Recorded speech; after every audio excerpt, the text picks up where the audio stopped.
Welcome back. Today is Indigenous Peoples Day, an official holiday recognizing our nation's native populations. And joining us now is Rich Holschuh. Thank you for being here. It's happy to be here. Good to see you, Kat. So talk about the significance of the day for you. Why is this really important? I think that's a wonderful question, and I'd love to talk about it. The way I look at it, Indigenous Peoples Day, in terms of a holiday for this state, for this country, for those who celebrate it, and I would recommend that everyone take this up. This day stands as a day when we, as a group of people, can recognize how we got to this point.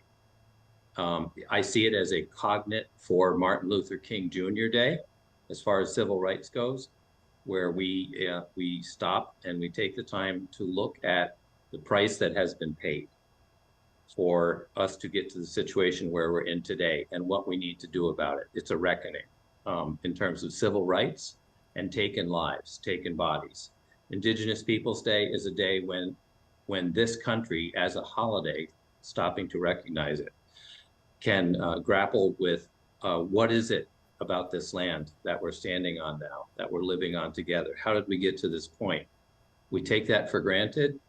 We shouldn't do that. This land was taken. That truth has not been reckoned with, and certainly reconciliation has not happened yet. But it's a day to stop, examine that, come together, and agree that this is what happened and this is what's happening, and we need to do something about that. And what sorts of events have you been holding to mark the day, both, on the serious side, but also on the celebratory side? Yes, serious and celebratory, certainly. We need to have joy in life. It's what keeps us going.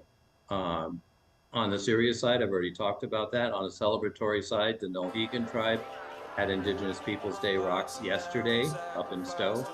My community, which is the Elnu-Abenaki, one of the 4 Vermont state recognized tribes, we are having a private gathering here at our tribal center in Wantastagok, which most people know as Brattleboro today. We gathered for a ceremony at sunrise, feasting, eating good food, talking, catching up, going for a walk, going out to meet our relations, as they call it, all the family, whether they're human or other than human. So yeah, it's a time to celebrate, a time to remember, and a time to look forward. Vermont has marked Indigenous Peoples Day for 4 years now. Do you think people are aware of the holiday and what it stands for, or is there still work to be done there?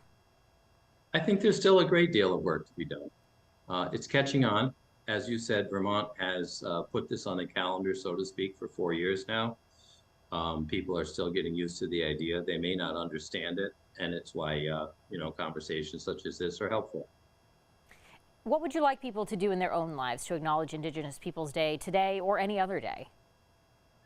I would like them to stop, to think, to look down at the earth that they walk upon, to recognize that people have been here for thousands of years, that they may not know all of the stories that would explain how we got to this point in 2023, to recognize that going into the future, if we are going to enable and help to make that future for our children and our grandchildren, that depends on the decisions we make today, and that we need to know all of those stories, because the stories as they have been told and are being told right now are incomplete, and they are not working out well on a global scale, as well as national, state, and local.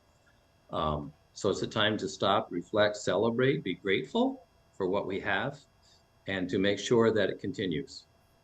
Rich, thank you so much for your time. Thank you.